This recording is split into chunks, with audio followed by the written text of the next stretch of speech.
Once you've ruled out the impossible, whatever remains, however improbable, must be true. And it is not a question of a little occultism or a touch of mysticism, Mr. Benton. It is vampirism, and there's a host of damned souls at Pelham House. I am thy father's spirit, doomed for a certain term to walk the night. Here, the old gods aren't dead. And what of the true god? He's dead. Can't complain. People assume that time is a strict progression of cause to effect, but actually, from a non-linear, non-subjective viewpoint, it's more like a big ball of wibbly-wobbly, timey-wimey stuff. You're listening to Paranormal UK Radio. Hi everybody, this is Irene from the Paranormal UK Radio Show, the flagship show of the Paranormal UK Radio Network.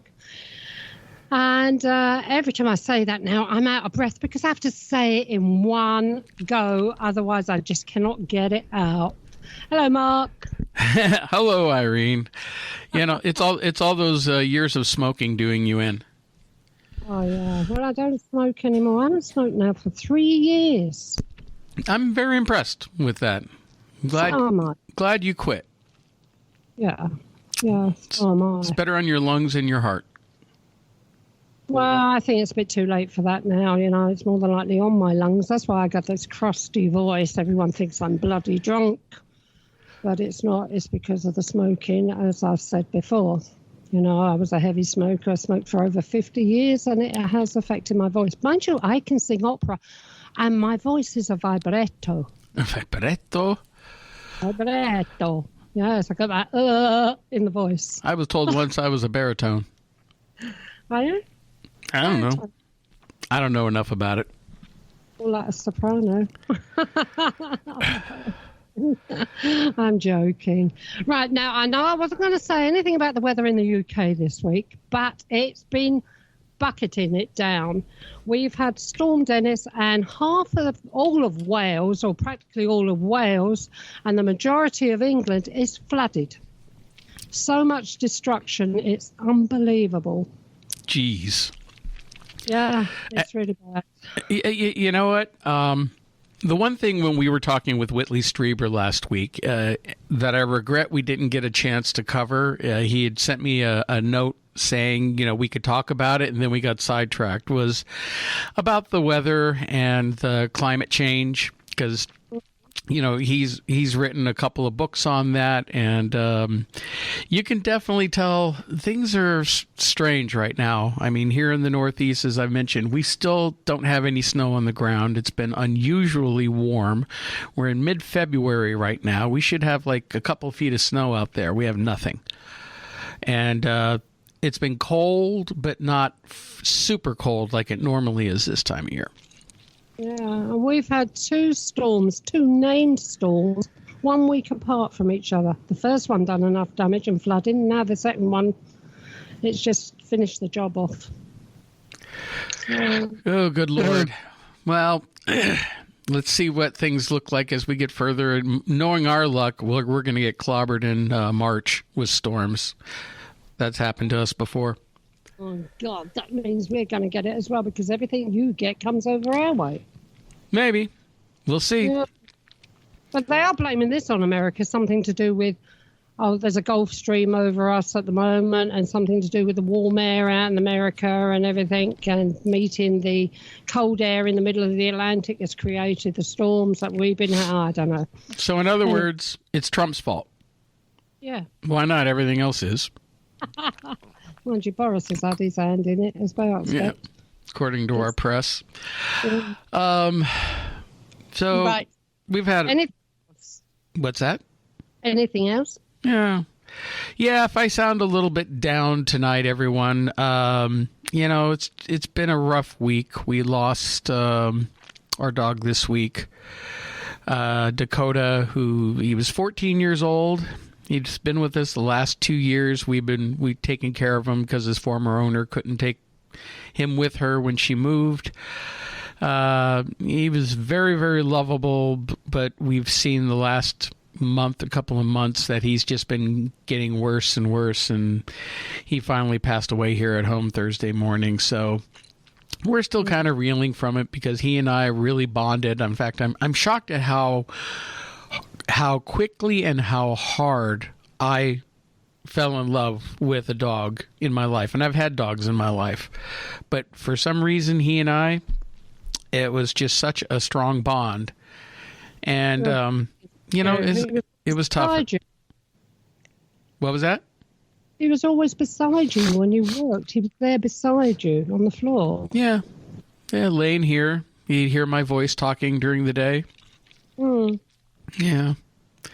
It's a shame, but, we knew he was going to go. We hoped he would make it through Christmas, and he did.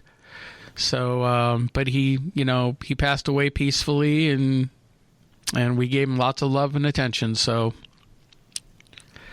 Although I don't know if I told you that I think he made his presence known to me the other night, over the weekend.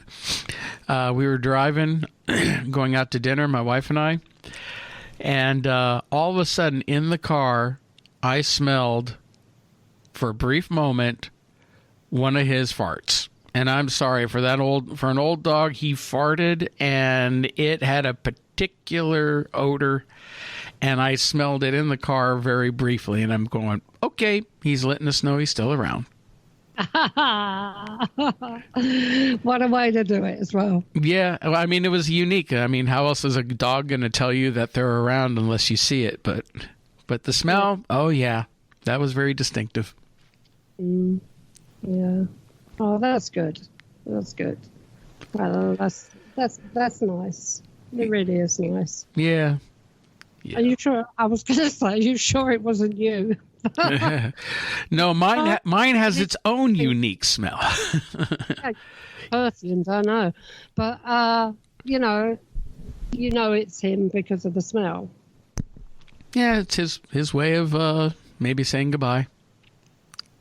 Yeah, calling you an old fart. Yeah. Yeah, I get called that by you all the time. Yeah, that's true. Well, let's hope he rests in peace, Dakota. Yep. He's a good boy. He's out in the backyard. If any dog's going to get his wings, it's going to be Dakota. Yes. So, should we get on with the show here? Okay, would you like to introduce our guest? Well, certainly. I love doing that. Okay. Well, we have a very interesting guest tonight. I'm really looking forward to speaking with her. Our guest is Ellen REDD, and she is a spiritual intuitive life coach. Ellen, welcome to the program. Thank you. Hello, Ellen. Hello. Sorry about our little banter there, but we do have to do it. That was quite an interesting introduction. Thank you. Our introductions usually are pretty interesting. We get a lot of comments on them.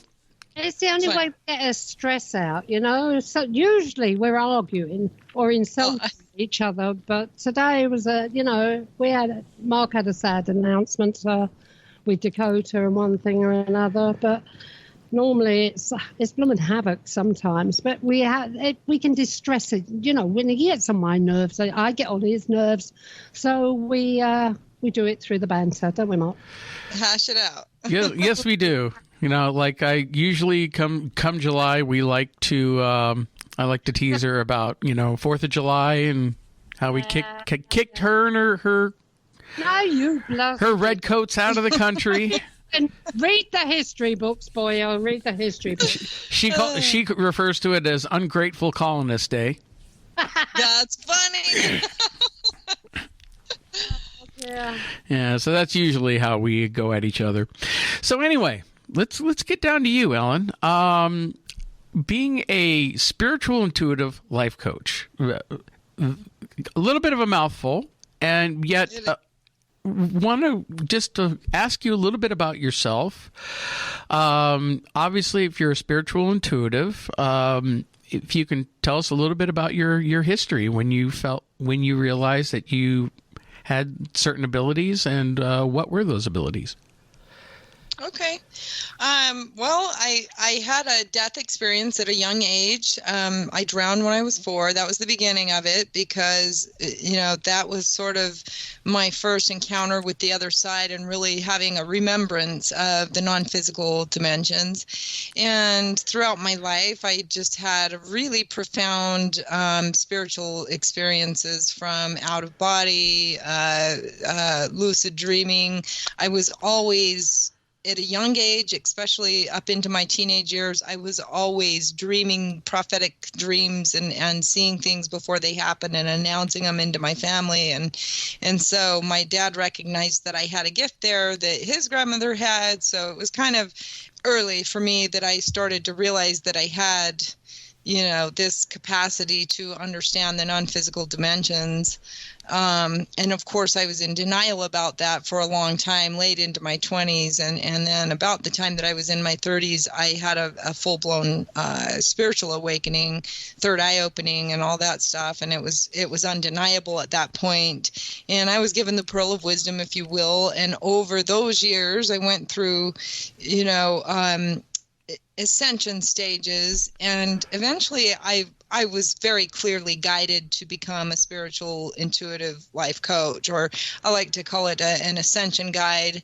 But I do a lot of different things, from being a medium and assisting people through ascension and assisting people on their twin flame journey, all kinds of stuff, energy healing, shadow healing, etc. Well, that's good that your father recognized it, and it seems like your family was very open to it, because, a lot of times if you get born into some families, they don't want to hear about it, or they try to squash that in you. And well, I had a little of both. He was accepting of the fact that I was having these dreams, but he did not like, my awareness of having past lives and reincarnation, because that wasn't part of his religious belief system. So I kind of got a little bit of both. In some regards, he was supportive, and in other regards, he was absolutely not. And so it was very confusing for me, which is part of why I kind of stuffed it in the closet for a while. Understandable. Tell us a little bit, if you don't mind, a little more detail about your near-death experience when you drowned, and, what did you experience at that point? Well, I've had several of them, but in that particular one, I was 4 years old, and my parents were on a honeymoon. My dad got married to his second wife, and so they left us in the care of a family that already had 4 of their own kids, and there were 8 of us. So this family had 12 kids to watch over, and they took us to a public pool, and I was one of the smallest ones and didn't know how to swim, so I got left on the steps, and eventually I kind of floated out into the water and sunk underneath it and realized that, well, I can't breathe underwater. So I was trying to move my way back over to where the steps were, and the water kept swishing me out the other way, and I was kind of having a battle with the water. This was when I became acutely aware of how powerful water is, the element of water. But I was battling to get my way back over, and this was quite a while that this went on, until I finally started to I was having a conversation with God, if you will, and I was really ticked off that I was having to go back already, because I knew I was 4 years old, and I was like, what do you mean? I just got here. So, but eventually I saw the light, and I felt, that tunnel of just peace and love, and the embracing of all of these angelic beings, and just this perfect calm and perfect, beautiful, blissful feeling.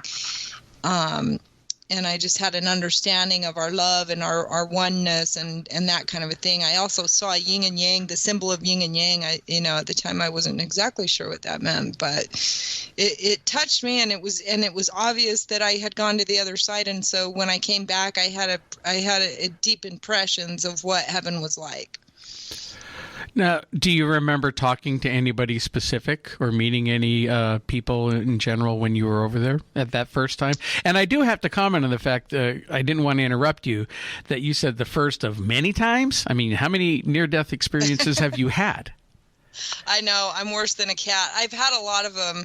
In fact, I noticed when you guys were doing the introduction that Irene said that she had quit smoking 3 years ago. I did as well, and I flatlined 4 times in that experience alone. But prior to that, I had to have several other death experiences coming out of body and also through meditation and everything else. But I've had quite a lot. Wow. Yeah, it's just, obviously I'm supposed to be here for something, so I'm trying to figure that out now.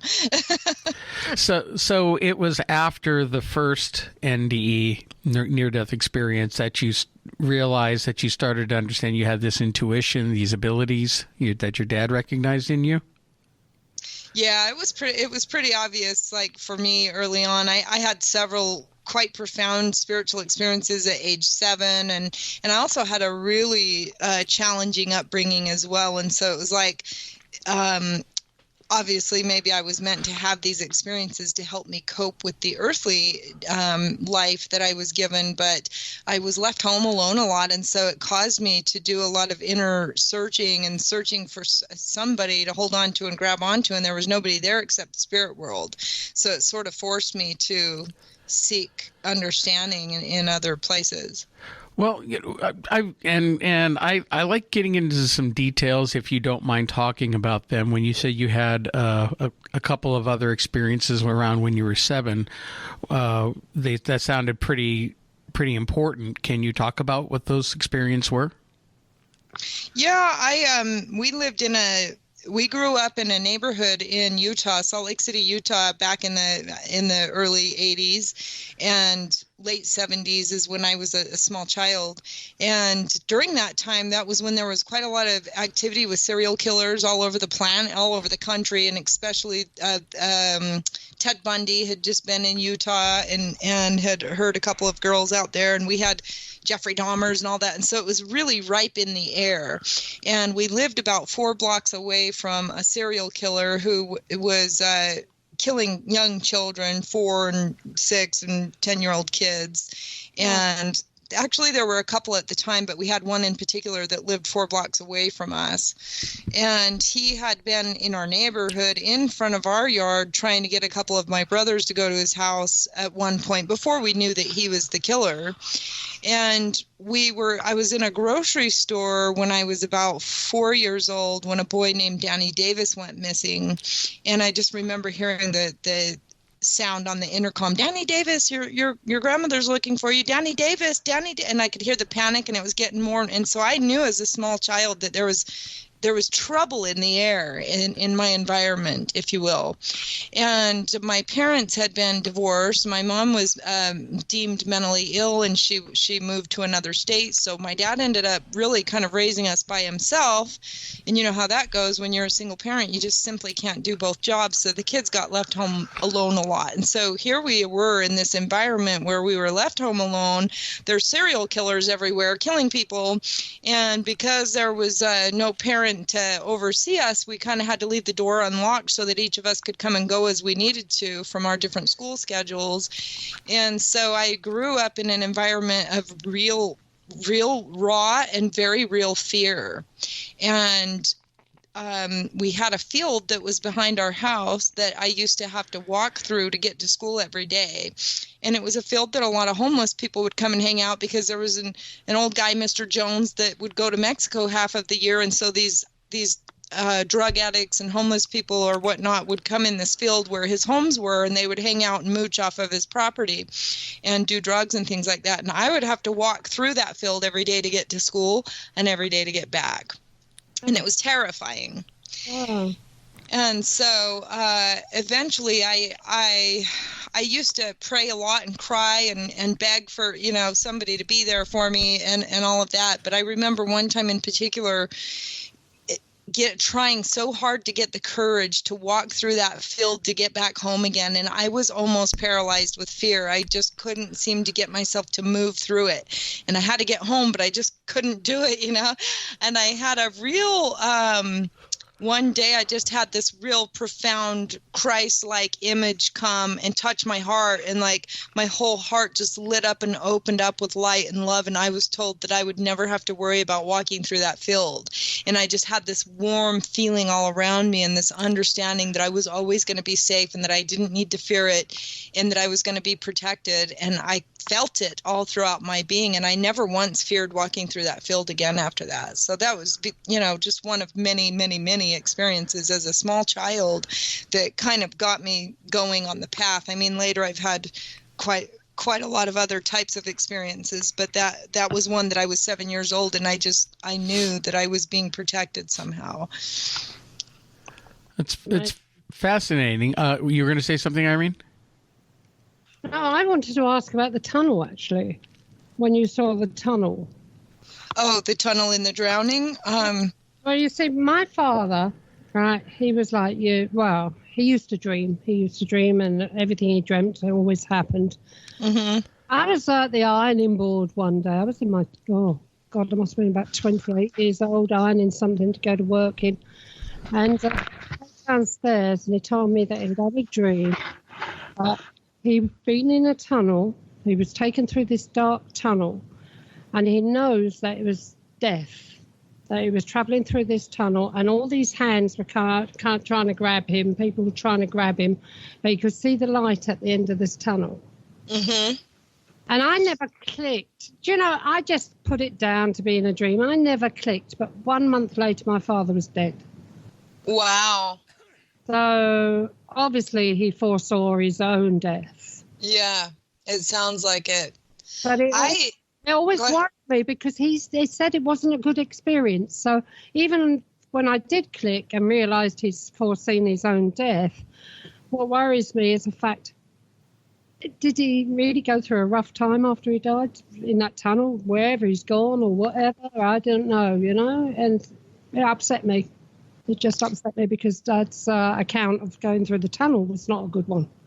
Yeah, I've had several death experiences, and every one of them I saw different things, and different things were revealed to me. And I've had that one too, where the hands were grabbing at me, and they weren't pleasant, and it was kind of like they were trying to feed on my energy and hold my soul from being able to move forward. And I've later on learned to understand what's going on there, but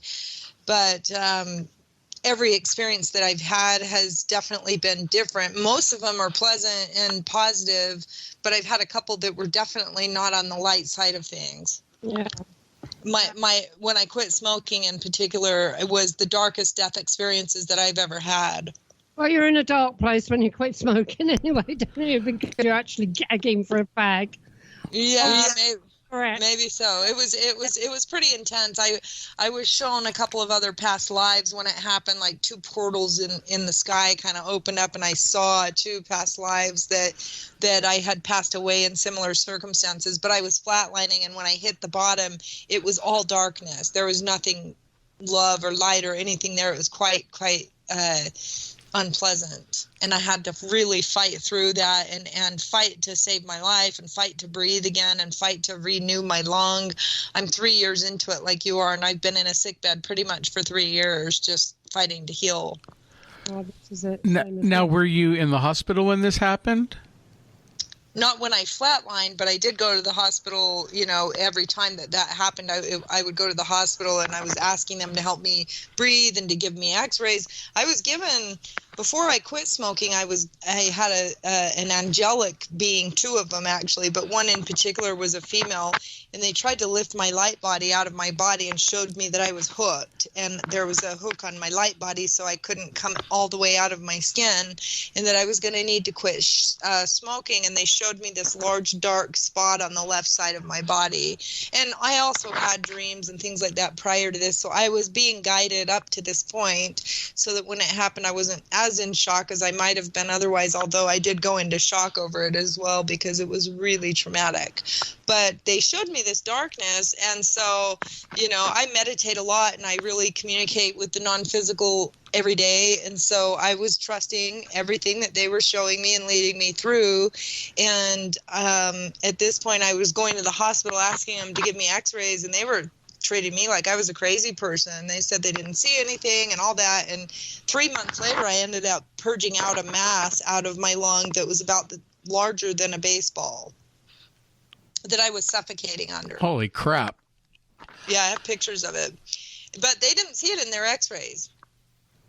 That's funny that they didn't see that. It's ridiculous, really. Yeah, well, it's ridiculous. Don't get me started on so-called modern medicine.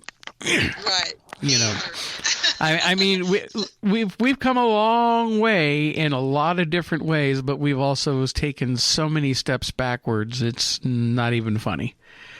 Yeah, I agree. They're so in the business of keeping you sick that it's kind of ridiculous, some of the things that I've heard in these hospitals. But they didn't even explain to me, what I was going through. I was pretty scared. I was traumatized. I didn't know if I was going to die and be in a cancer clinic or what. I was very in shock. I had flatlined 4 times. I was given some pretty intense visions, and like I said, I hit this bottom point where it was real dark. I saw myself being buried in an old, cheap wooden casket back in the cowboy days. So I must have been a male in some cowboy days in some past life or something. It was really intense stuff. And so by the time I got to the hospital and I was going through severe withdrawals, my body was twitching like a snake that got killed, and it was just twitching like that for several weeks, which I know now is the withdrawals that I was going through from just cold turkey coming off of it and having it come out of my system. But I was also getting, like I said, a lot of guidance from light beings, and I had what I know now is called remote surgery. And it's where the light beings were assisting to perform surgery on my lung to help remove all of that tar out of my body that was suffocating me. And like I said, I was given first a dream that I was suffocating, and then that day my mom suffocated and died.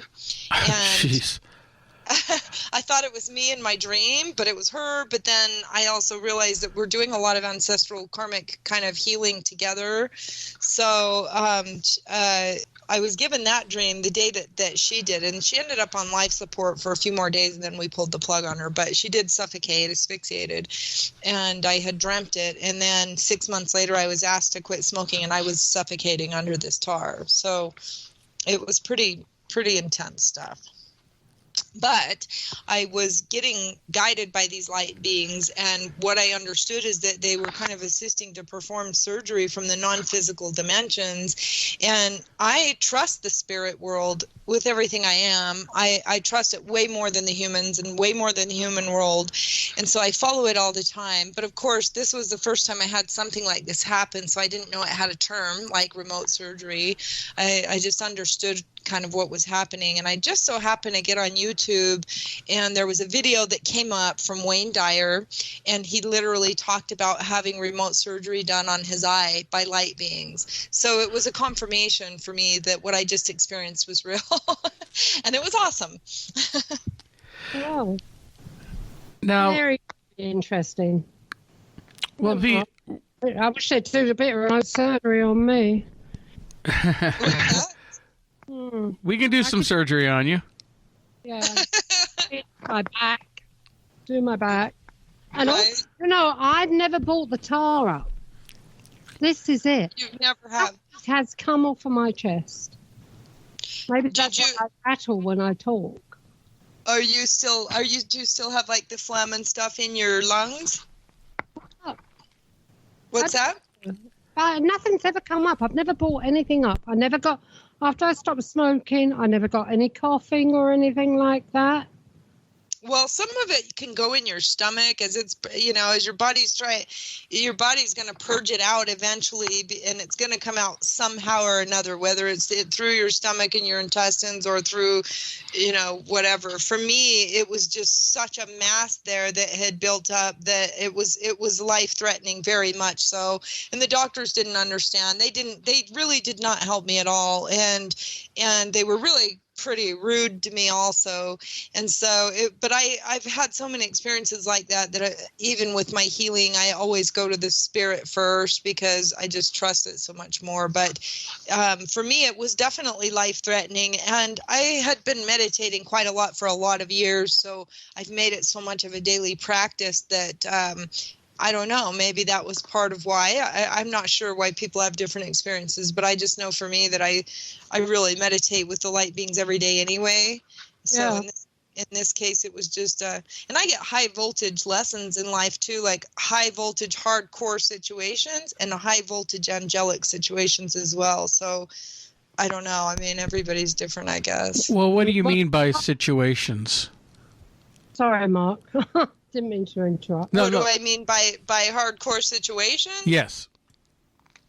Just meaning that I've gone through so many things in my life. Most people would not believe me if I told them all the different experiences that I've been through, including having frostbite up to my knees, being, raped and molested multiple times, being homeless, going to Russia and hanging out in, banyas with the mayor of Moscow, meeting the head of the KGB and seeing torture chambers. You name it. I've had some very extraordinary, extreme situations in my life. And I've also had extraordinary kind of extreme angelic situations as well. Mm. So you've had your ups and downs then? Yeah, very much so. Interesting, very interesting. I've forgotten what I was going to say now. I had something on my tongue, and then Mark said something, and now I've lost it. Carry on. About the smoking, yes?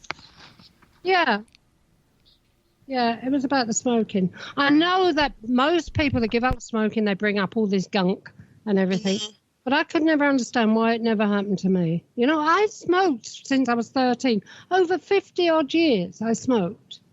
I ended up in hospital 3 times on nebulizers and one thing or another, and I've been stuff pumped into my veins and all that sort of thing. I'm on pumps now, asthma pumps and things but I never bought anything up, and I just can't understand it. I really cannot understand why it has not come up. I've been waiting to give this, for it to come up for all these years, for 3 years, and nothing.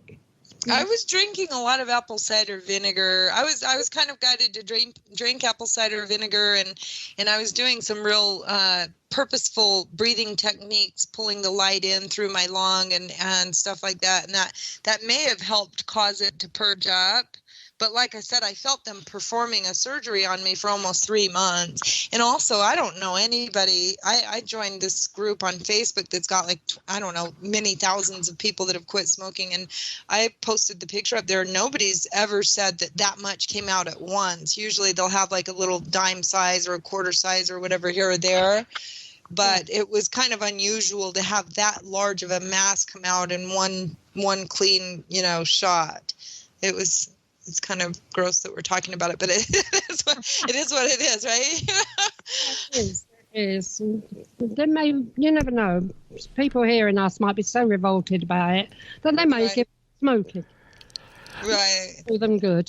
Well, but, I've had 1 or 2 little bits come up, but it's been clear. It's not been black, anything like that, or green or anything like that. And that's only when I've been choking on an orange or something. But I have got some apple cider vinegar, so I'm going to start taking that and see if that can bring up any muck on my chest. And then I'll be able to sing to everyone over the microphone. There you go. Don't drink too much of the apple cider vinegar, though, because if you drink too much, it can kind of tear up your stomach lining. So just do a little bit. And you can do like baking soda with lemon in it also, and that will help to break things up in your system. So, yeah. Detox, really, isn't it? It is a detox. And really, that's what you're doing when you quit. And you're detoxing quite a while because you've been doing that damage to your body for a very long time. So the detox process can take years. Yeah. I haven't got years. You're already 3 years into it. It's not going to hurt you to love yourself a little. Well, as long as the angelic beings never come down and tell me I have to give up my red wine. Oh gosh, yep. I got asked to give that up too. Really? Oh my God. Something I can't drink because I'm allergic to alcohol. Right. Yeah, it makes me sneeze, my eyes run, everything. There's very few people that I know that have an allergy to alcohol. I think it's all the junk that they put into It is. And they do it to your coffee too. They spray all the products with these deadly chemicals, and then you want to drink the wine, but the wine's poisoned. The coffee's poisoned. The coffee. I lost my stomach lining this last year several times. It kept coming up, and I'm pretty much down to the fact that the coffee was soaked in those chemicals, and it was eating my stomach up. Oh. Got a bit of interference going on here. I don't know what's causing it. But, for me to have a glass of wine, I've got to take an antihistamine at least, 30 minutes before I have a glass of wine. Wow. Yeah. Interesting. So you're allergic to it then. That's strange. Yeah, I'm allergic to alcohol. I drink milk. I'm a milkaholic.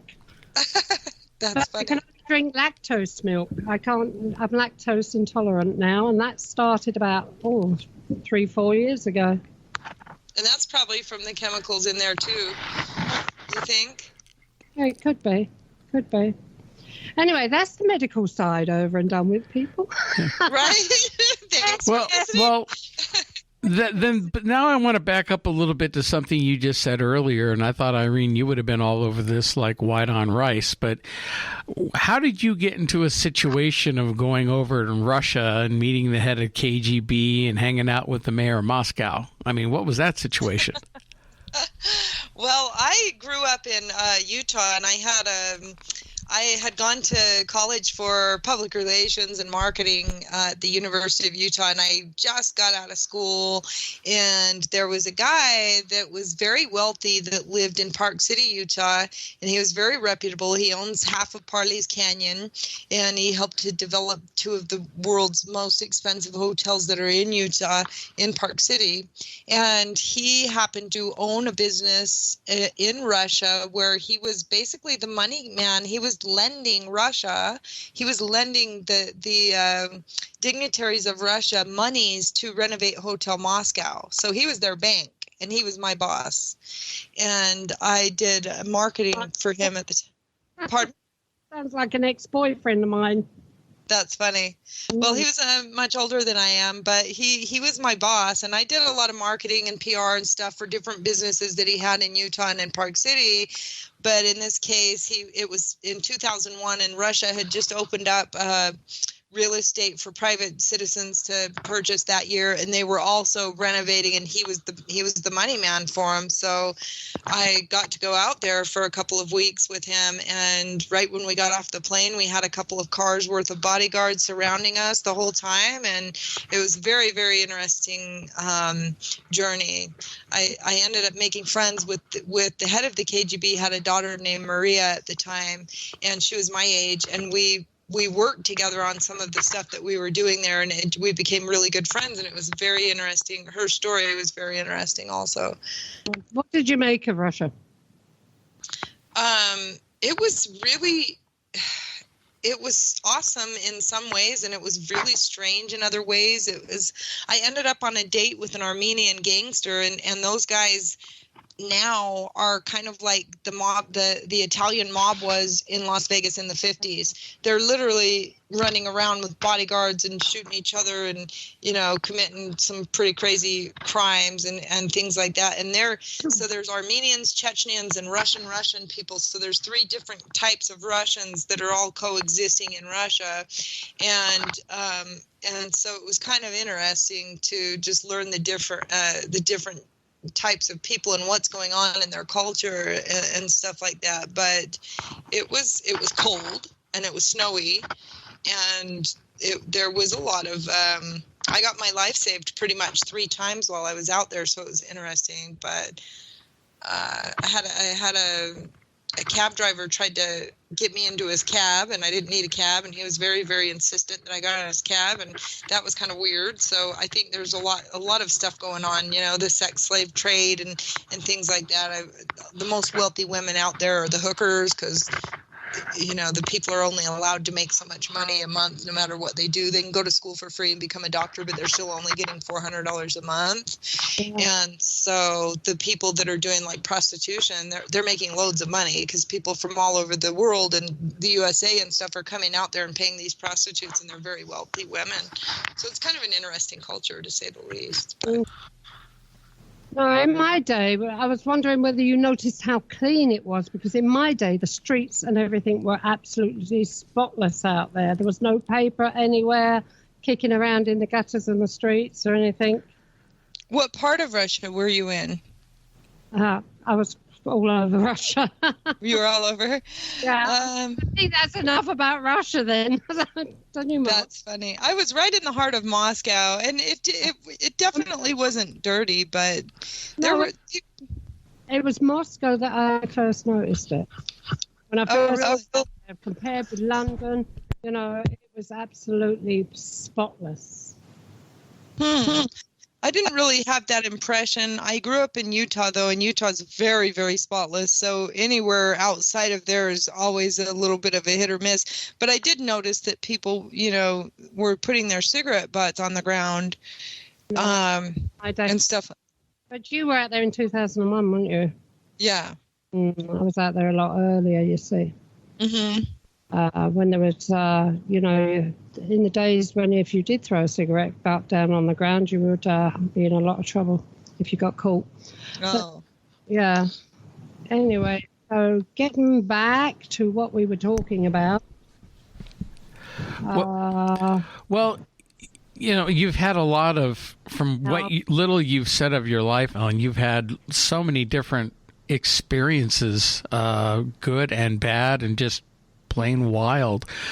When you deal, let me figure out how I want to ask this. When you deal, whether through meditation or how these light beings communicate with you, I mean, would you consider these to be, and I hate the traditional words, but would you consider these to be angelic beings or like human type spirits who are not currently incarnated? I mean, who are these entities that you feel that you're interacting with? Well, I guess it depends on the interaction and at what time and place I'm going through something, because I've dealt with a lot of beings from other dimensions that are a multitude of things, from fourth dimensional beings on up to angelic beings. I like to call some of them star beings, so a lot of people maybe call them Pleiadians or whatnot, but I've had communication with star beings, and mostly I'm in communication with the angelic, so that would be like non-physical human angelic beings, if you will. But I've also had encounters where I saw what people would call draconians, which I had when I quit smoking, and I was shown that this being had been kind of where I was hooked. I was shown that this being was holding on to me. I was hooked by this being that was feeding off of my energy, and he was not an angelic being by any means, and it was what I know now is called a draconian. You believe, or you think that draconians are not good beings at all, then? I understand that they kind of have reign over a particular dimension that was part of they were given a certain dimension to exist in, I guess, if you will. And I don't think that all of them are benevolent, no. Because we've had guests on here that have said that, haven't we, Mark? Some have come on here and said, oh, they're evil, they're bad, they're this, they're that. Yeah. And I've come on and said complete opposite, Well, you know what? Yeah. I feel like it depends on who you're talking to and their point of view. If there's one thing I've learned with people who talking in the ufology community, there's a lot of black and white thinking out there. And people will think like, oh, well, the Greys are bad, but the Nordics are good, and the Draconians the reptilians are bad and evil. And yet, if you look at everything in nature, in the world, there really is no good and bad. There just is. And things may happen to people that they may interpret as being bad, like the people, let's say the people, some of the abductees that we've interviewed and spoken with. I mean, like I said, we talked with Whitley Strieber last week, the author of Communion. And in his early days when he first started having his encounters, he was scared to death. It seemed like invasive, like he was being hurt. It seemed evil in a lot of different ways. And except later on, as he learned and started to grow and started to develop a relationship with these visitors, as he's called them, it's not so black and white. I mean, some of these beings are just the way they are, and it's how we interpret their actions as good or evil, which I think it's more gray area, just like humans. There's good humans, bad humans, indifferent humans.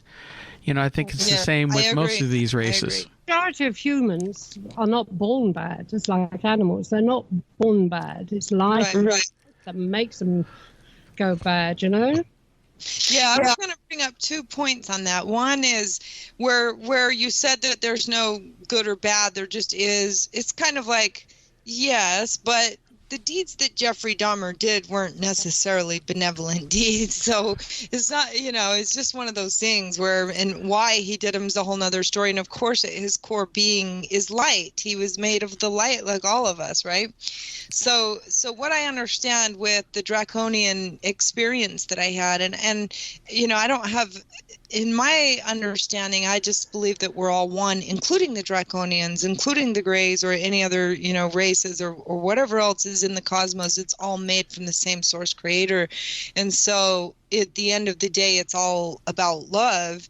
But I think that for me, what I was faced with this draconian was really, in some regards, an aspect of myself too. So although it was an entity, an energy that I had drawn to myself, it was also an aspect of my own darkness that either drew him to me or that I needed to overcome within myself, if that makes sense. True. And let me clarify my statement. I was talking about things in nature and in general. And yes, there are definitely some bad, evil people out there. Let's face it, there are. People who do very, very bad things. And sometimes, their motivations for doing it is either mental illness or, how, as you mentioned, how they were grown up. Something is wrong with them. Something is twisted inside of them to cause them to behave this way. But I'm just talking about in general. I use nature as a big example because I've studied a shamanic path for a while, and again, everything in nature. The gazelle might think the lion is evil for killing and eating it, but it's doing what it was born to do. It just is, and again, it's a lot of it is open to interpretation and our own biases sometimes on how we feel about things. Yeah, I can agree to that as well. In my understanding about the draconians and the grays, and that is that they have kind of had a big role in humanity's, in the way that we live as humans on this planet at this time, and that we were originally, incarnate to live more in a utopian type environment, but that some interference somewhere along the way happened, and they had a role in that to where they kind of started to loose farm and feed off of the human's energy. And if you ever watch, have you ever watched the series The Dark Crystal that's on Netflix right now? Yes. They really kind of speak about this in that show also, where you can see the little crocodile looking beings that are feeding on the little fairy ones and stuff like that. So they're kind of, in a sense, that's how I understand that the draconians is that they created a system, really, and that system feeds on humans' energy. So they may not have the physical embodiment that a human has, but if they want to rape little children, they can attach themselves onto you and get you through telepathy and through thought and everything else to think the thought and then do the deed, and then they can feed on that energy, if that makes sense. So the soul itself, or the human soul itself, has to be true to its own self and fight against that thought process or that activity or whatever. For me, it would have been, keep smoking, kid, or whatever it is. That's my interpretation. Okay. Make sure I wasn't on mute there. let's talk about some of the. You mentioned that you've had several experiences with several past lives. Can you talk about some of those? Yeah, I can talk about some of those. Where do you want to start? Come on, Ellen. Give us a What do you want to know? I'm kind of in a stage now where maybe I've tapped into them a few times and I've started to become very acutely aware of them. The first time, obviously, that I was aware that I had lived on this planet before was when I was 4 and I drowned. And when I went through that tunnel and everything, I just had this knowingness or remembrance on a soul level that I had been here many times before. And I was kind of pissed off that I was having to go back at this time again because I just got here again. So I was like, wait a minute. But it was just a knowingness. There wasn't a whole lot of memory at that point of specific lifetimes, specific experiences. Later on, I started to get a little more into my soul work and kind of clear out my karma and clear out my energy and everything else, get more aligned. And then I started to have more remembrance of past lives. And another time that I became very aware of it is when I had this full-blown awakening. And it was like my third eye opened and my crown chakra opened and wisdom was just poured through. It was like a waterfall of information was just poured into the top of my head and just filled me with all this knowingness, if you will. And I accessed the Akashic records and that type of a thing. And that's where I had more awareness that I had been living in past lives, and I had little glimpses of them. And I also met my twin flame, or my divine partner, and saw that together we had lived in past lives, and that my daughter and I had even incarnated together many times from the beginning of time. I kind of tapped into the days of Lemuria and that type of a thing, and just saw that we had incarnated and gone through many different lifetimes of evolution together. Me, my daughter, and me, and my twin flame, and me, and even one of my brothers and my dad, and that kind of a thing, that we've been traveling for many lifetimes together. And then, after that, I've had other experiences, like I said, when I quit smoking, and it's like these two portals of just opened up in the sky, and it was like a picture inside the portal that I could just look into and see that this lifetime I lived in the Renaissance days, and I was it was kind of dark ages and that type of a thing, and that I died from some kind of illness that might have been related to smoking, or it was similar to a lung injury, and that I had died from that. And then I saw the other one, and I saw very clearly that I was a cowboy, and that I had lived during the those days, and that I had was a very thin man, and I got buried in this old cheap casket. It was kind of a horrible feeling. And then since then, I've kind of gone through some other, tapping into it, where I have a very articulate, educated Chinese man that I was once in a lifetime, kind of a chubby little Chinese guy. And he's been talking to me quite a lot, if you will, but I've been really tapping into that aspect of myself, because I'm in a different place in my journey where I'm being asked to do something. So I'm tapping into that lifetime because it holds a lot of energy and work that I've done in previous lifetimes that needs to be brought forth now. So that's just a little touch on the topic. Oh, really? You're like me. You haven't had anything really like being Cleopatra or anything like that. Oh my love. God, my. Yeah, I've never had any memories of any great characters like that I once was. I think in a glimpse I saw some stuff back, but I don't remember. Well, the only one really, all the regressions. Every time I've been regressed back in life, they've been bum lives, absolute bum lives. Yeah. Poor, no money, married to drunks, had loads of children, this, that, and the other, begging on the streets or whatever. Mm-hmm. Till I had, me and Mark, we're sisters, aren't we, Mark? Yeah, in a manner. That's the only famous one I've got. Well, you were a Pulitzer Prize winning author. Yeah. Okay. Well, just we've told this story before, so I'll give you the Cliff Notes version. I did a hypnotic regression once. Somebody had sent me a tape. They wanted me to help them with the book, and so I did this hypnotic regression, and a few times nothing ever happened, but one time it happened, and I saw myself as a young woman in the mid 1800s. And I knew I was in Boston. I was in this house, really ornate old house. I could even look at myself in the mirror and see what I looked like. Mm-hmm. And the name Marian Howe, Marian, not Marianne. Marian Howe came to mind. And so I started doing some research on the Howes of Boston, and I found myself. Interesting. I found that my mother was Julia Ward Howe, who wrote the Battle Hymn of the Republic, famous Very abolitionist song. And our mother.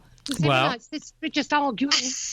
Because we found out later that Irene was my older sister, who had written a biography of Julia Ward Howe that won the Pulitzer.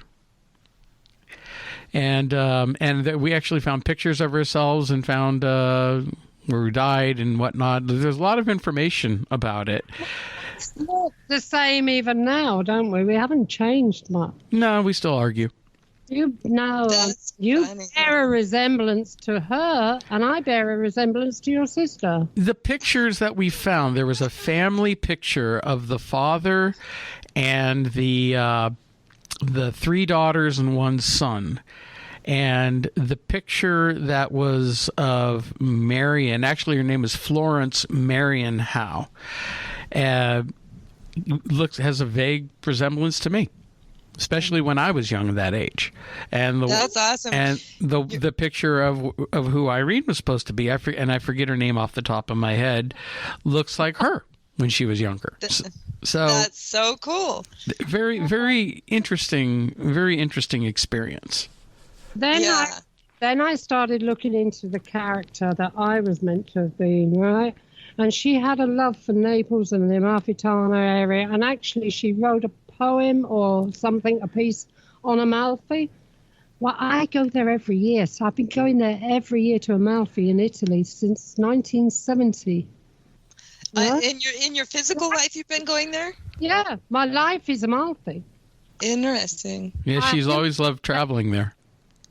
That's so awesome. I've astral traveled to France and realized that I was visiting people in France somewhere that I must have had in past lives. I just happened to have a conscious awareness that I was astral traveling there to visit people that I knew and loved, and I found that to be kind of interesting. I must have had a past life there as well.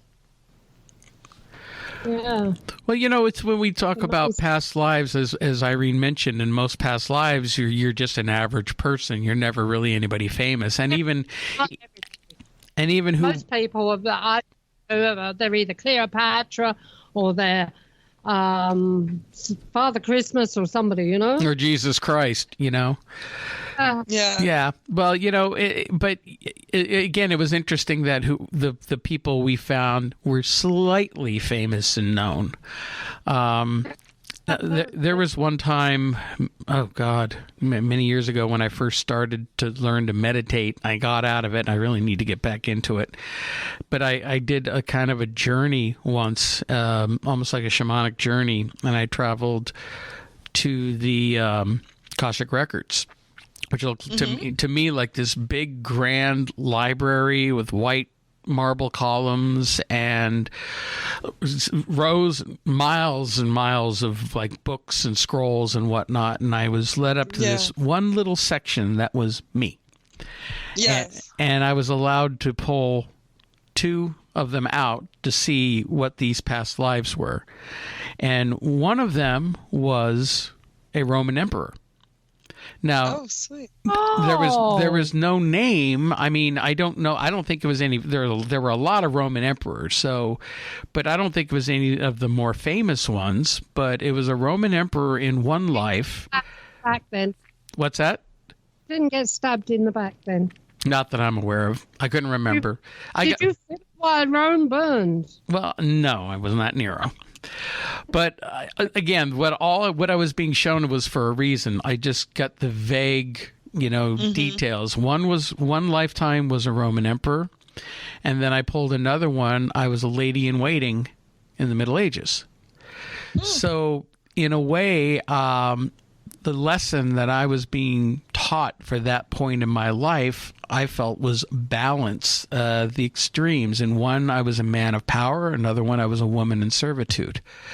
And at that point in my life, I was going through a lot of balancing out different energies and aspects of my life. And that's what, when I was shown that's what it was teaching me. That makes total sense. When I accessed the Akashic records, I didn't see past lives. I guess I did in the sense that I remembered, Lemuria and things like that. But that's awesome. You were able to pick the books out, and of course, they always show us exactly what we need at that moment, right? Yeah, and they only show you just what you need, and they don't show a damn thing more. Let me tell you. And for me, it's not always visual. It's sometimes it's images in my mind, but sometimes it's just a knowing.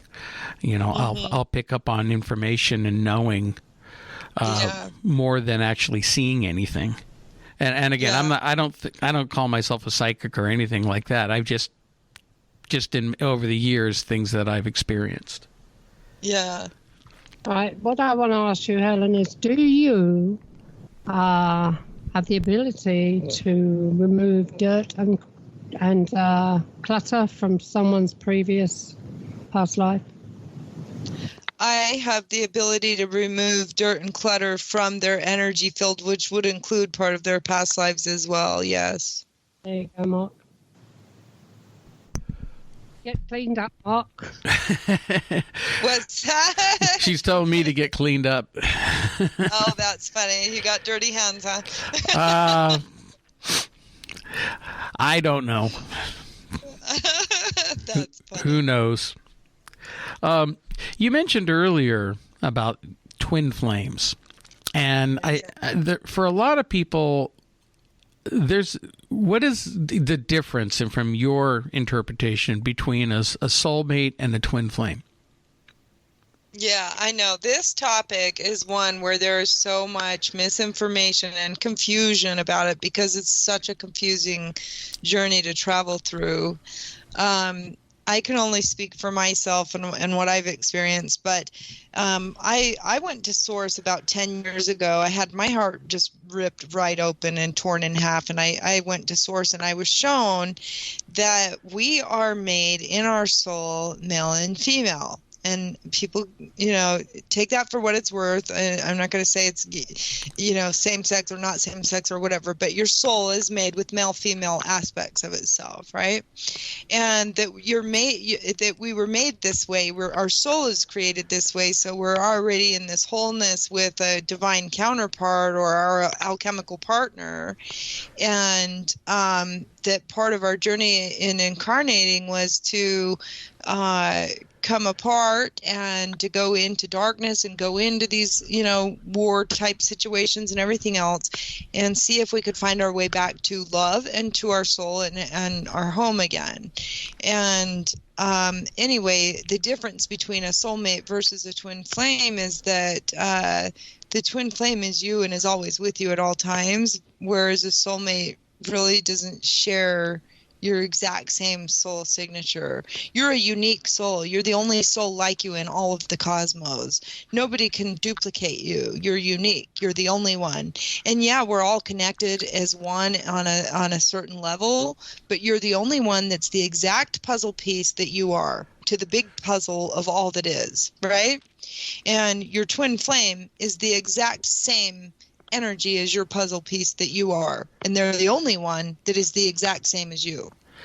So, if I understand you correctly, a twin flame is their soul of that person and your soul are actually connected to that. What would I call it? The source soul. That source energy. So basically, it's that source energy or soul is inhabiting two bodies at once. Yes. So your high soul is the same as their high soul, and you have your body and they have their body, but you both have the same high soul, if you will. How can people recognize their twin flame? Most people go through life not even knowing about it. So many people focus on like soulmate. Oh, who's my soulmate? Who's my soulmate? My wife watches, I tease her, this trash TV, 90 Day Fiance. Oh God, the show's a train wreck. And there's a talk about people finding, their soulmate. I found my soulmate, or I don't know if it's my soulmate. And they get so overly focused on that. And, but is it possible for people to, let's say, have more than one soulmate in a lifetime? You can have infinite soulmates, because soulmates are just people. They're just other people. So you can have as many as you want, but you can only have one twin flame. And because they're the exact same unique one and only soul signature in the universe that is them and that is you. So you're only going to have one, but you do go through many different relationships along the way until you're brought to that one. But, how would somebody really know is to really, really, really get to know your own soul, which takes tremendous soul work.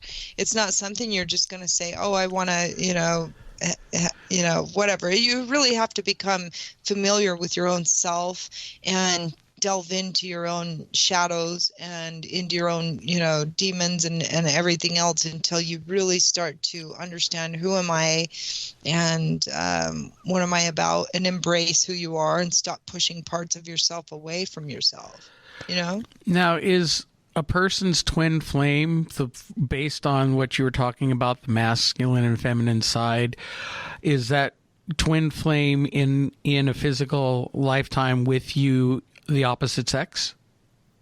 Or can they be a twin flame, be the same sex? I haven't been shown that it can be the same sex, but I haven't been shown that it can't be. So it could be possible. I don't know. I know for me that it's a masculine and a feminine bodies, but I really don't have the answer because it never came into my mind, or I was never shown that it could or couldn't be. I've heard people say that it can be, and I've heard other people say that it cannot be because the divine doesn't make mistakes and you have a gender for a reason. So, that's debatable, but for me, it's the opposite sex. Well, it goes back with also the the past life or reincarnation, this cycle of return. It makes perfect sense that we would come back as both male and female over multiple lives, because it goes back to what I was mentioning before in that vision. It's all about balance. Yes. Balancing out both masculine lifetimes, feminine lifetimes, and all of those experiences, good experiences, bad experiences. It's all like the karma soul train, so to speak. Yep, I can totally agree with that. At the end of the day, it's really about your soul.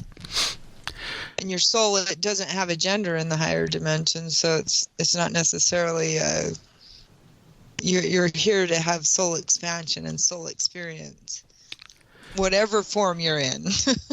Right. Of course, nowadays, they're trying to claim that there's how many genders are we up to now? 56? I don't know. I'm calling BS on that one. Someone wrote a book over here that there was over 100.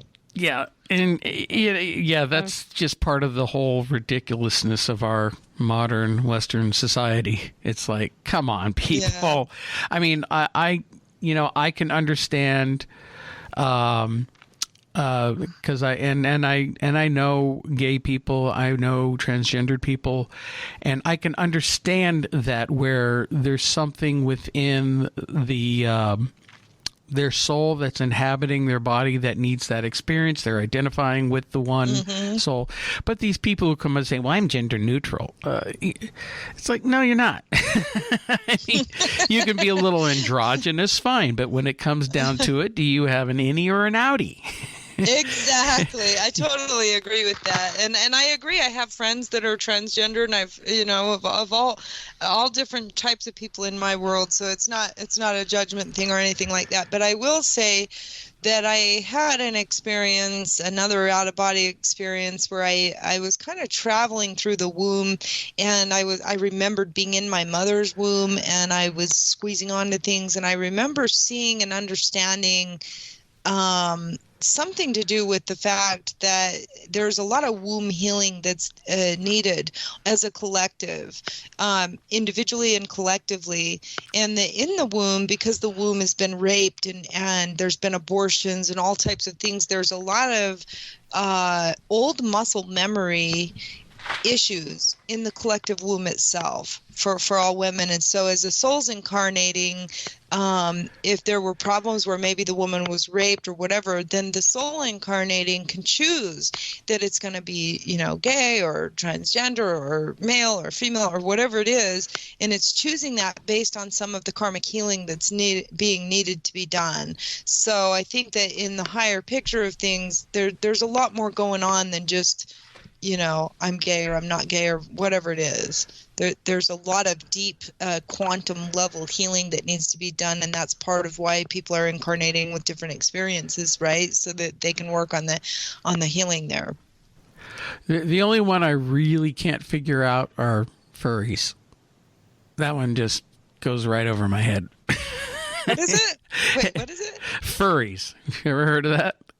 I actually went to a hotel once where they were having a furry convention, and that's where people dress up in animal costumes, like mascots, for sports teams, these big animal costumes, and they're identifying it, and it's kind of a sexual thing. It's like, oh God. No, that's yeah, that sounds like bestiality a little bit. It's a bit distorted, it seems like to me. Yeah, a little too disturbing for me. That sounds like some Matrix type interference. That's like some sort of interference. I don't know about Matrix. What did you call it? Perfect. Pervert. Yeah. Well, same difference. Yes. I agree. It is. It's perverse. I expect we've got them over here, but they're not known as furries. That's funny. That just sounds like a nice, cute way to say I'm a pervert. Yeah, I mean, I've been to paranormal conventions, but going to that hotel where they had the furry convention, and I'm seeing all the people dressed up there, and I'm going, okay, this is a new experience. I thought it was some sort of pantomime or something like that, I thought they did weird stuff in Vegas, but I've never heard of furry convention before. Yeah. Though this was in Minnesota of all places. Wow. I had to go out for work, and it's like, okay. Anyway, on to the next. Interesting. Well, thank you for expanding my mind on that. Yeah, you might have to do a little Google searching on that one. I might.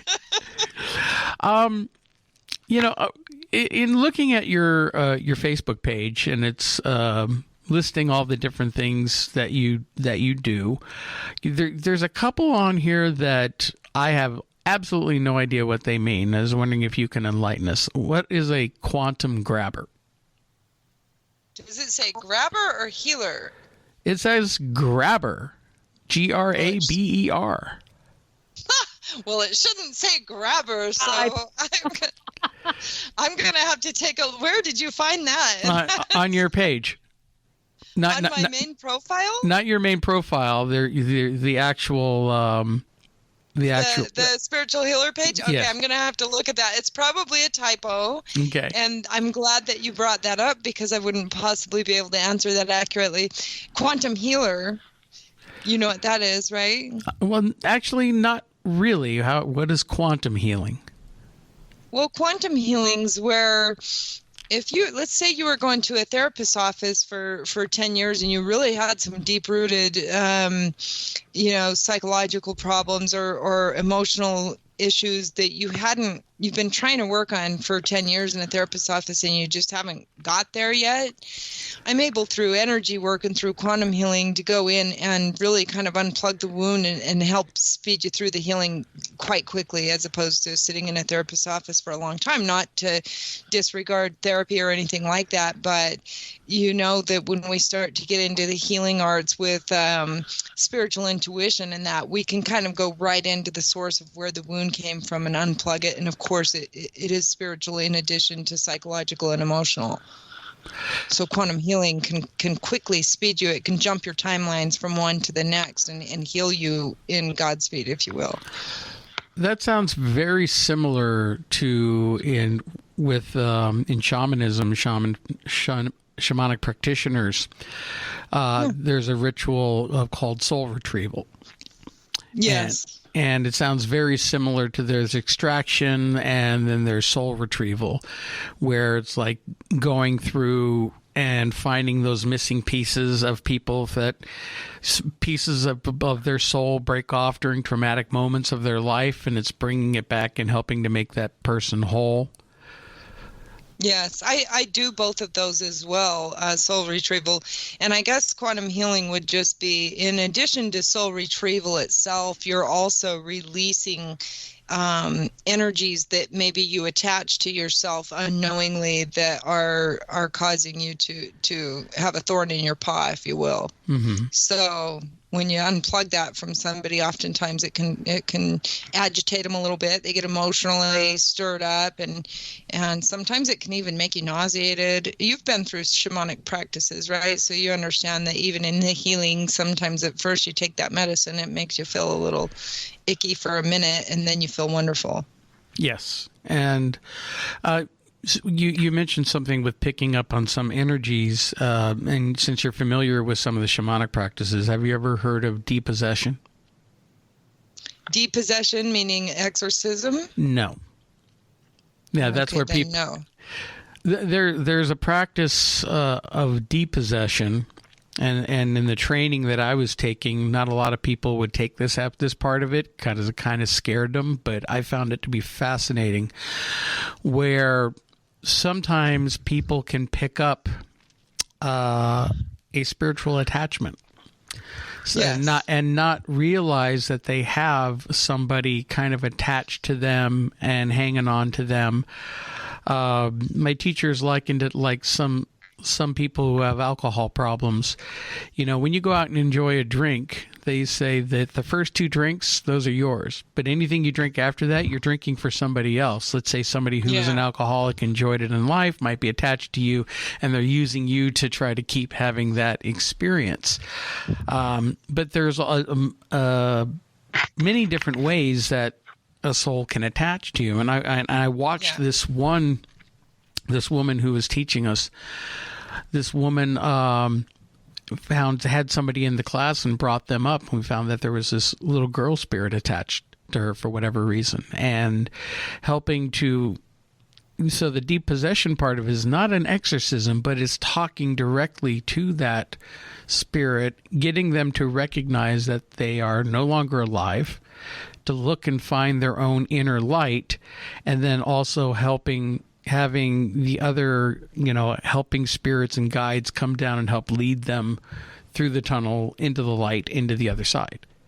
So it frees that soul that's attached to the earthly plane and attached to somebody. And of course, the person that's still living the life, it's that influence, whatever is gone out of their life. So it's a very positive experience, and the one that I witnessed was very powerful. You could just feel the energy in the room, and you feel when the soul left the room and crossed over. Fantastic. Yeah, I've never heard of that term. I've had personally I guess you would call it that, but I called it an exorcism, so maybe it was different. But just where I saw that I had been under sex slave attachments, and when they got released from me, I saw these a whole bunch of little dark entities fly away, kind of like the bats in Batman.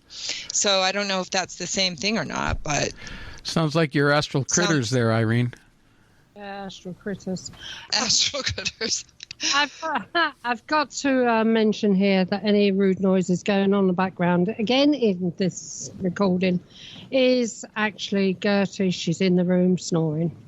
Gertie, the paranormal pup, the official mascot of the Paranormal UK radio show. Yeah. That's hilarious. It's an English bulldog, and they snore a lot. Yeah. Occasionally she sounds a bit demonic, but, she's on the sofa over the other side of the room, and she's away with the fairies at the moment in dreamland, snoring her head off. Good for her. I'm pushing at her, but it doesn't do any good, Now, what is a DNA activation? Good one. Well, a DNA activation is, as you probably may have heard, or maybe you already know this, that, we have a lot of dormant DNA in our being. So we've been living on a 2-strand kind of DNA system as humans, but we were originally created with 12 strands. And so activations can be light codes that are downloaded in a person to help stimulate that inactive or dormant DNA so that they can activate the light codes within their own being and step into their divinity. So with that, those parts of the DNA that are inactive, that would be very similar to what science calls junk DNA, because they don't understand it? Correct. Interesting. Yeah.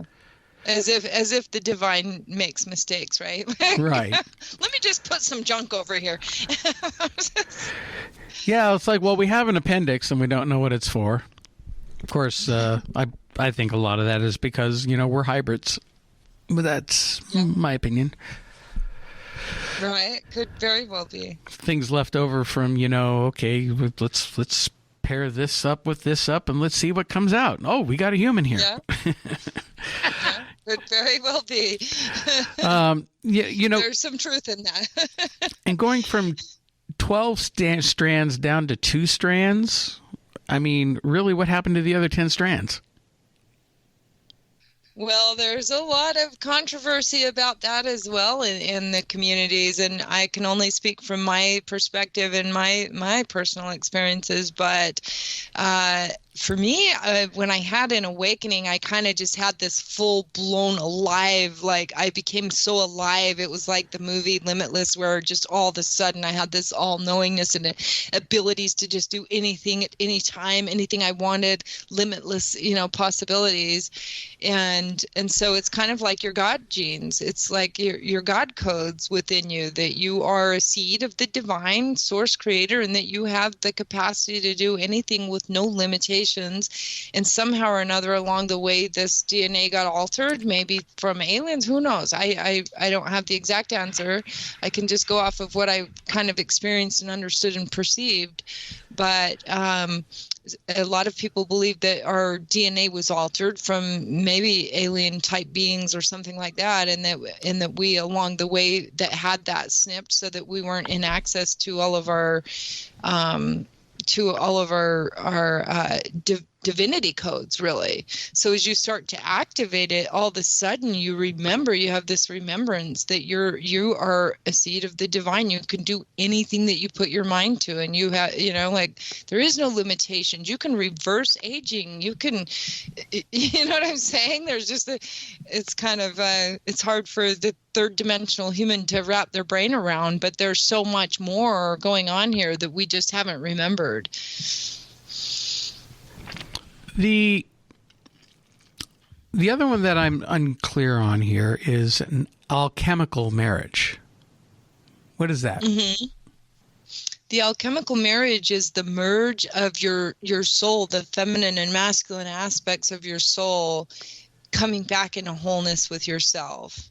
And And so a lot of us who have had awakenings and then got brought to our alchemical partner have had to go through, ascension path and things like that, where we merge that energy. And it's a process that you go through. And there's certain sacraments, if you will, that you end up experiencing that you need to embody in order to have that full alchemical marriage and be back in your wholeness with your male-female counterpart. Interesting. Okay. And so where you are in your current journey, you said that because of what happened with the smoking, you're bedridden, or you've just been, where are you right now? I am kind of coming out of that stage now, where I went into a sickness, an illness, which I think is pretty common for people on the ascension path, that we go through an illness at some point. It's part of our journey. And I'm kind of on the other side of it now. I'm feeling pretty healthy, and I'm stepping into what I understand is Dharma. And that's where I'm really embodying my life's purpose and gearing up here to write books and teaching and doing YouTube channels and all that other stuff. So I'm shedding my egoic lifestyle of being a realtor, and I'm going in the other direction now and embodying that purpose that I came here for. So moving more towards working in this path full time? Yes. Now, I'm having a brain freeze here. And you've asked all the questions I wanted to ask. Can't see anymore. I haven't. Past life regression. We've done that, haven't we? Prophetic dreams. What sort of prophetic dreams do you have? I have them all the time. If anything, that's really one of my greatest gifts, and thank goodness for it. I've dreamt my grandmother died before she died, and she came to me in the dream, and she was asking for help to find her already passed away. And I was able to help her find him in the other dimensions, and they turned around and waved at me and said goodbye, and I woke up and I knew that she had passed over, but I felt like she was coming to me to help her go through that transition. I've dreamt my nephew's birth before he was born, and I knew him on a soul level. I knew what he was going to look like. I knew his soul, and I was given a strong message that I would be raising him, and I was only 14 at the time, but I did end up raising him most of his life. And I dreamt my daughter went missing 3 weeks before she went missing.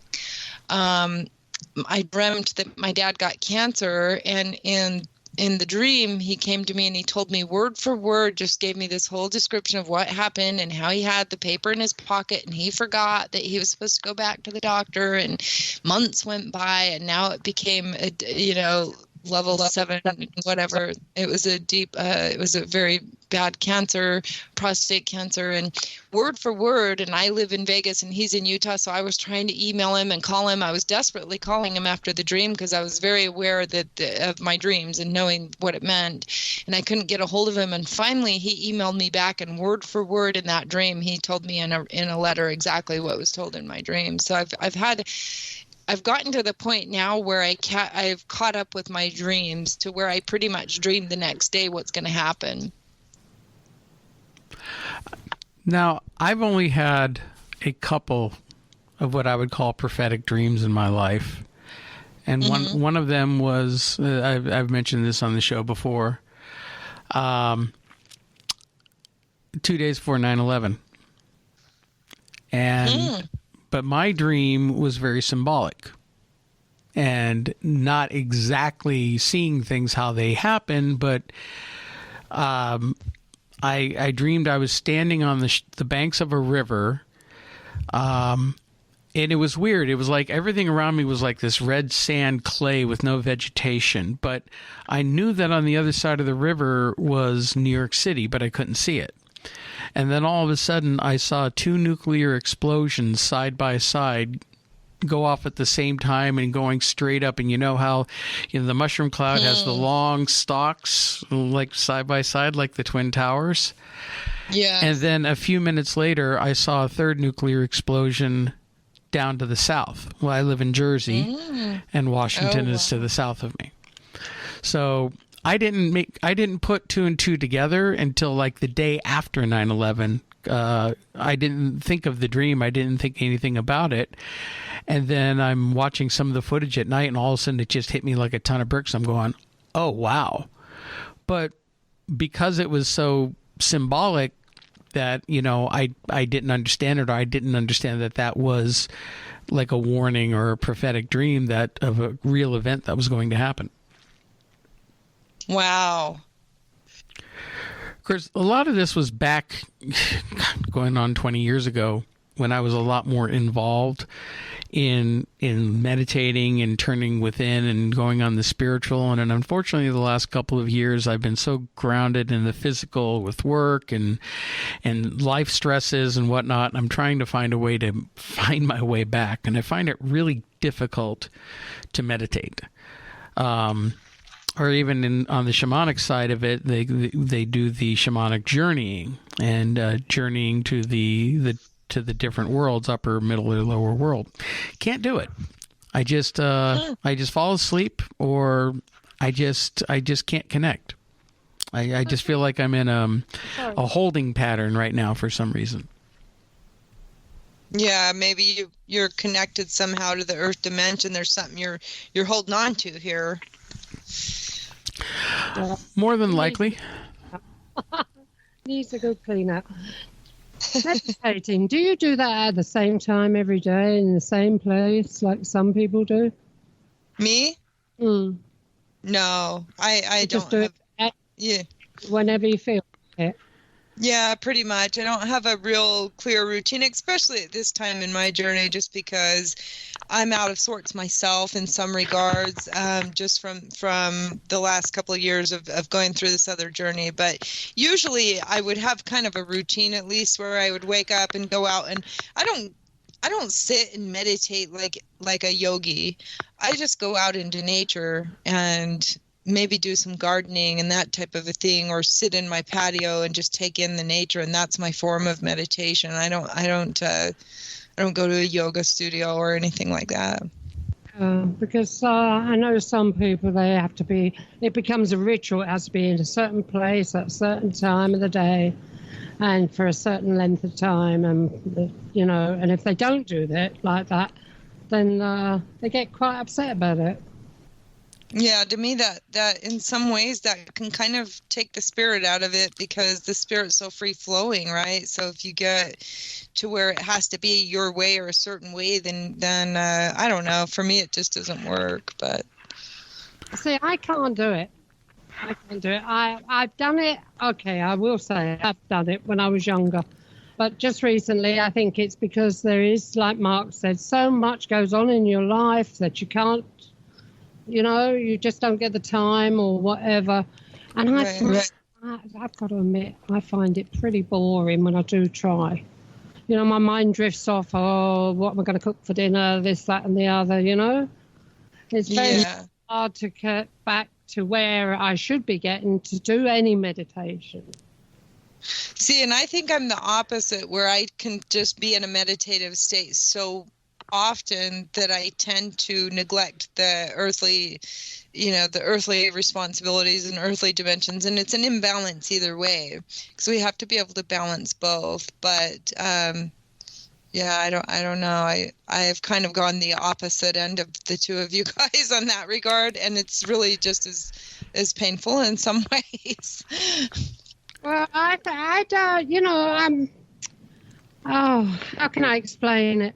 I go into daydreams, like they say, people go into daydreams, your mind goes blank when you're doing the washing up, or you're doing this, or you're doing that. Mm-hmm. And things start happening with me. That's when I cut off. I can still do things, I can tidy up the kitchen, I can make something, or I can't cook, so I can't really say I cook. She burns water. Yeah. She cooks water. My mind will be totally blank. Interesting. Yeah. Well, I think when you're really starting to feel a lot of struggle or turmoil within yourself, that's your sign that you need to kind of go out and take some time in nature or do something that gets you back into a state of peace. It rains all the time over here. The chance to That's true. But, you got to follow the way that you feel, because if you're feeling fine and you're not meditating, then you're probably okay. But if you're not feeling good and you're feeling a lot of turmoil going on inside of yourself, then you probably need to make that a priority. I would, because I've learned the hard way that if I don't put my spirit first, I suffer. No, it's only if I lay down and try to meditate, then I get all the crap coming in. But said, if I'm just not trying and I'm just doing other things, my mind just goes blank. Some people call it like a daydream. You just go blank and you just do automatically. Then I can pick up stuff, see stuff happening and one thing or another. And it goes into my mind, but it's like I just carry on doing what I'm doing. It's like I'm putting it into a filing cabinet to, work it all out later on when I've got time. Well, and in a sense, that's almost better. I mean, I don't think you can get your pineal gland to expand. There's certain meditations you can do to get your pineal gland to open through meditation, and you have to silence all that noise that's coming in at you. But what you're doing is keeping yourself in a meditative state just through your daily rituals, which is fine. That's still meditation. It's just like I was saying, I don't really go to a yoga studio. I go outside and play in the garden, and it's meditation for me. Yeah. So it's kind of the same thing, but I know there's other types of practices that you can do for different types of outcomes. I guess it just depends on what you're trying to achieve at that time. But it's like trying to diet. The more you think about it, the harder it is. The more I think about it, the fatter I get. I know, exactly. It's a mind F you know what. Yeah. It's a mind screw. Okay. Right, out of body now. You go out of body. Do you ever come across on here this dark Irene, don't swear. Dark stuff when you're out of body, these dark astral critters and things like that trying to attack you or anything? Well, not that much, but I have had a couple of experiences. One would be where one of my death experiences, I saw those hands grabbing at me, and I used to, when I was younger and less developed, I used to really attract a lot more dark entities, but partially that was because my mind was focusing on serial killers and things. I used to be so infatuated with them because of my childhood that I really needed to understand the way their mind worked, so I would read and study about them all the time, and then I would have spiritual experiences where I was feeling psychically attacked by entities that were of a darker nature. As far as coming out of body and seeing those beings, I've had out of body experiences where I traveled dimensions, and I saw that in the fourth dimension there were a lot of more negative entities, which would be what maybe the religions in our history have taught us about those that would possess you. So they no longer have a body anymore, or they did bad deeds so many times that they don't get a body anymore, and they stay in this dimension, and where they're at, they're still higher intelligence than humans to some degree, or at least humans don't tap into that intelligence. We have it, but we don't tap into it oftentimes. And because they have this higher intelligence and no body, they can feed on the soul or on the being that's on Earth, and so they do exist. I've seen them, and but when I've come out of body, I really haven't had trouble with them, mostly because I don't know why. I guess I just try to stay with Source, and I try to stay positive and stay in the light side of things. But I have seen them, and I know that they exist. There's a reason why these teachings have been around for so long, and maybe they're being interpreted by different people, but it's the same thing as that which could possess you. Mm-hmm. What? Now, with the connections that you have with some of these light beings, the information that comes through, do you ever feel like you've been downloaded with information, but you're not really consciously aware of what that information is? Yeah, all the time. I have been downloaded with what I call light language, where I can feel them kind of working on my DNA, if you will. So they're the ones that activate me so that I can activate others, if you will. But I do feel that they speak to me through light language, which is a language that I understand on a soul level, but I don't know how to speak it in the physical form as a human. And they do give me messages, and sometimes I won't understand it at first until I integrate the energy of it, if that makes sense. Interesting. Now, like I said, there are times where I'll come into some knowing of some things. Like if I'm doing which I haven't done in a while, I need to get back into it. Doing paranormal research, and I've investigated some locations, and I've had, if I sit quietly, I've graduated from using a lot of equipment like you see on a lot of the television shows to more going in and feeling the place myself and sitting quietly and picking up on whatever's there. Yeah. I'm the same way. I do everything intuitively. I think you have so much knowledge built within you that you would be doing yourself a disservice to need anything outside of your own knowingness, right? If you're tuned in. I still like using my digital recorder because I still like getting those EVPs when they come through.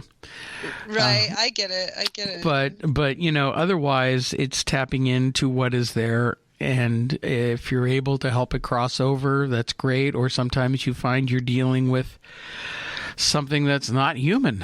And again, it's people who listen to the show know I've talked about this before. Certain cases that I've worked on where there was definitely non-human entities attached to the land.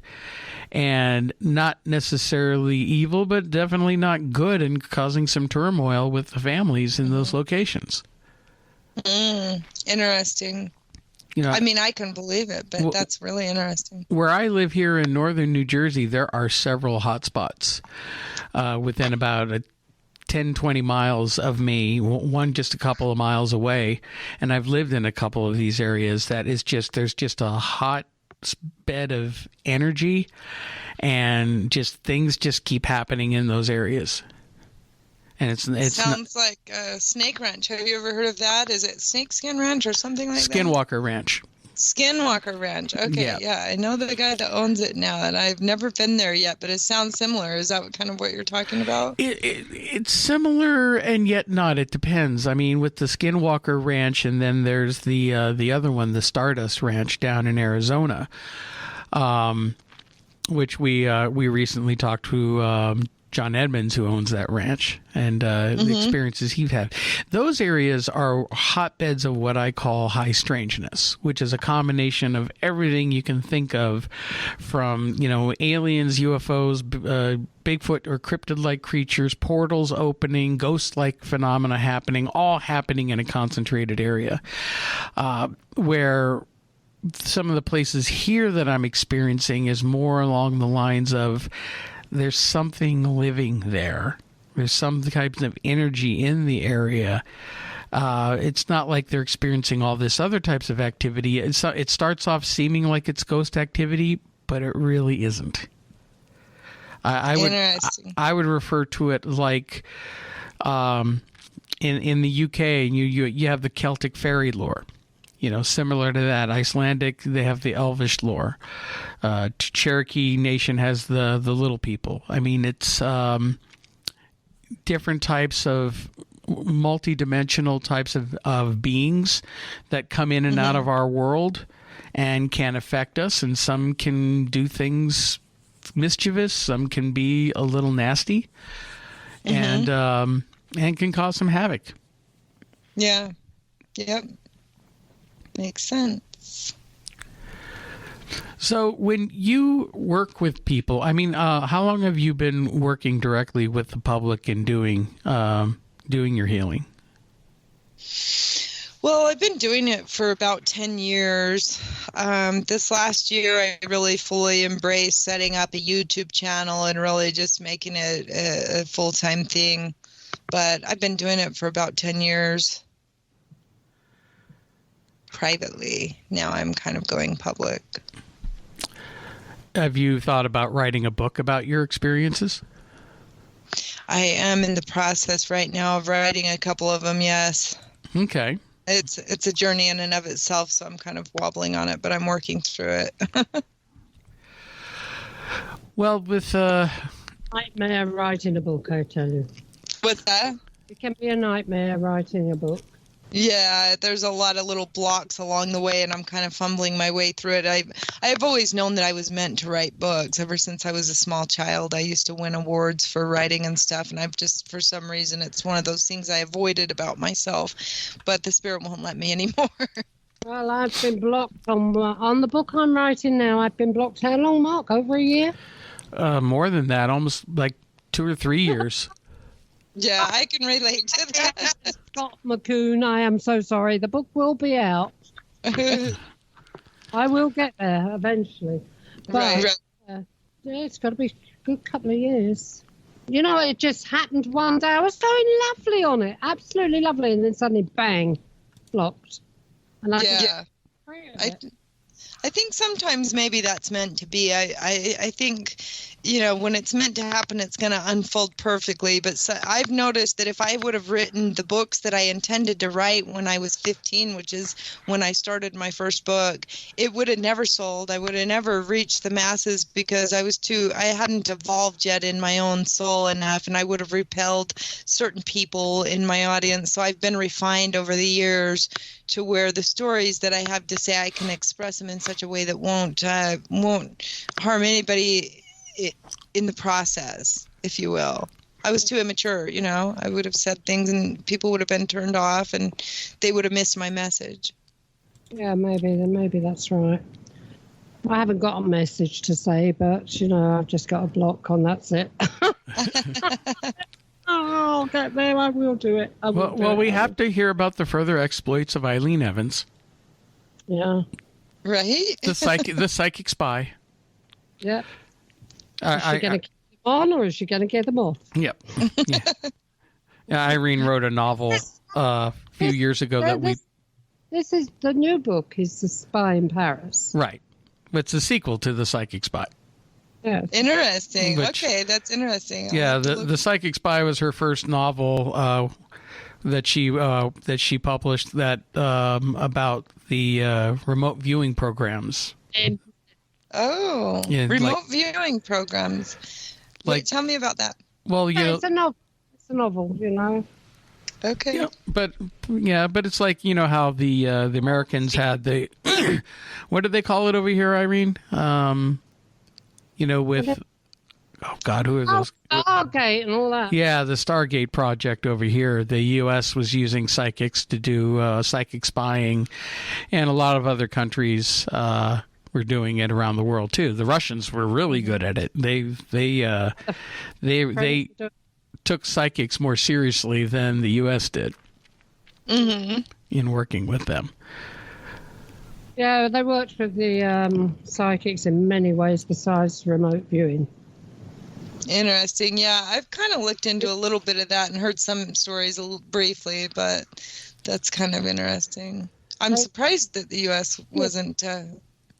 Well, in Russia, they rounded up a lot of psychics, all the psychics they could get hold of, and they were programming or trying to get them to stop you know, what they wanted to do was if there was a battle or something like that, or a war, that these psychics would actually be able to stop it dead. It's hard to explain. Interesting. Yeah, literally totally mess up their enemy. You know, into their heads and one thing or another. So what happened at the end? Like, what was the outcome of that? Oh, with I'm looking at you on a melon. With Eileen. Eileen, she's my heroine, isn't she? She ended up getting raped by the Russians and one thing. It's a novel. Interesting. Raped by the Russians and one. How did it end, Mark? I can't remember. The end of the first book? Yeah, where did we stop it? So that I could take the next one on? I can't remember. Well, do we want to give it away? We want people to buy it and read it. Good point. Yeah, she fled to Italy because the Russians were after. She was on a hit list and one thing or another. They took out a certain amount of Russians that actually found her in Italy. Then she was taken to France and held up in France for a while in a safe house before she came back to England. And when she came back to England, she just got deprogrammed and one thing or another. And the next thing, she's nabbed off the street by the Russians. Stop giving away the rest of the plot of the book. People want to read the book. He's a keeper. What she done on a chair with this MI6 boyfriend of hers was unbelievable. And the chair it was a rather sexy book in places. It had everything you'd expect from a good spy novel. It's what I call the 3 S's. SIS. SIS is MI6. It's secret, sex, and spies. Interesting. Yes. Okay, well, I'm going to watch for that one then. Did you say that you wrote a book also? Who, me? Mark? No. Yeah. No. I've helped Irene edit her books and get them published. She's written 3 books so far, 2 novels and 1 her autobiography, Life Among the Spirits. So people, Nice. You could pick that up. Well, they're all available on Amazon.com, Kindle and paperback format. And then she's working on my favorites, Demon's Dwell. Yep, Demon's Dwell.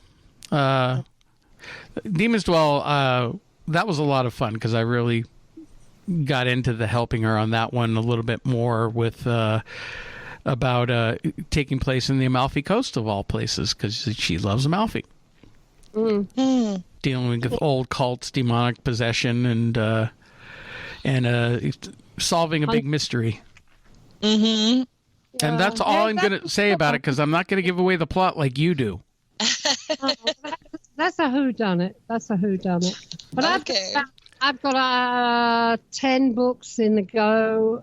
Must get the spy book done first because Agent Scott McCoon is waiting for that one to come out.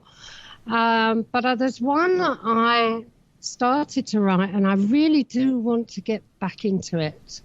And that is about a demon that takes over a girl, but the whole story is from the demon's mind. The demon's point of view. Demon is the one telling the story. Oh, that's very interesting. How he will take her, he will dance with her, the demon dance, or he'd dance with her and he'd take her down, and all this is going on through his mind. But it's like trying to write that book, it's like, people will shout at me for this, but it's like I've got to get into the brain of a demon or into the mind of a demon, take the work forward, and it's... it could be probably very weighing. Yeah, and people are going to be saying, now, Irene, be careful. Be careful, Irene, especially Sheila. She'll say that. Mm-hmm. You don't know what you're messing with. Da-da-da-da. I can relate to that for sure. Mm. I went to a Zach's museum out here. It's a haunted museum, and he's a pretty famous Zach Baggins. person. Yep, I'm familiar. Yeah. I love his show, the Ghost Adventure Show. It's my guilty pleasure show. Yeah. Even though I watch the show and I look at half the things I'm doing, I shake my head and going, guys. But you know what? I love the guys on the show. Most ghost shows bore me to tears. It's as boring as whale shit. But that show, at least, the characters, the guys on the show, and how they film it and they do their cases is what's entertaining, and it's very entertaining. But I don't agree with a lot of their methods, but I also do think that they're one of the few shows that gets mostly legitimate evidence. Mm-hmm. And I was just going to say the museum itself is 1,000,000% truly haunted. You can feel the energy from all of these artifacts that have been in these types of events and stuff, and it's quite a heavy energy. So just going in there, it took me about 3 weeks to work that energy off of my system, and I'm usually pretty good at clearing myself within a day, within that day. But this time it was lingering, and it was very intense energy. Yeah, well, he has a habit of collecting the darkest things for his museum, the most macabre, the things. Yeah, they did a Halloween special there last year, I believe, and they brought in the Annabelle doll. You know how they made those movies, the Annabelle, the real Annabelle doll. Her. Yeah, I saw her. Yeah. And he touched it and caused the owner to freak out, and it was pretty crazy. Yeah, it was one of those places. What's that? When you saw it, did you feel anything from it? I felt so much in that museum. I can't even describe it, because it wasn't just that doll that I was feeling things from. He has a collection in the same room that Annabelle doll is in. There's probably about 200 or more dolls just in that one room alone, and the whole museum is full of, beds where people were murdered by serial killers, and chairs that were, deaths, and stuff from Jeffrey Dahmer and stuff from Edward K. I mean, just there's so much going on in there that you feel it all at once, and it's pretty intense. But did I feel anything specifically from that doll? It would be hard to say, because that room was loaded with artifacts, and it was pretty gruesome. It was a very disturbing energy. Yeah, there you go, Mark. That's where we send the ring. Oh, hey, you know what? That actually may not be a bad idea. He might be interested in it. Yeah, maybe he would, but he wouldn't give me anything for it, would he? He might. Don't want to sell it. No. The ring we're talking about is Irene has in her possession. She acquired a long time ago a ring from Italy. That's shaped. You take one look at it, it looks like it's a demon's head, but with a long face and horns, and it has like ruby ingots for the eyes. But now we're not so sure. We've been doing a lot of research on it. We think it might be a representation of Pan, because it was found in Italy and Roman gods. It's carved. It's handmade, carved from one nugget of silver. No joints in it or anything. It is old.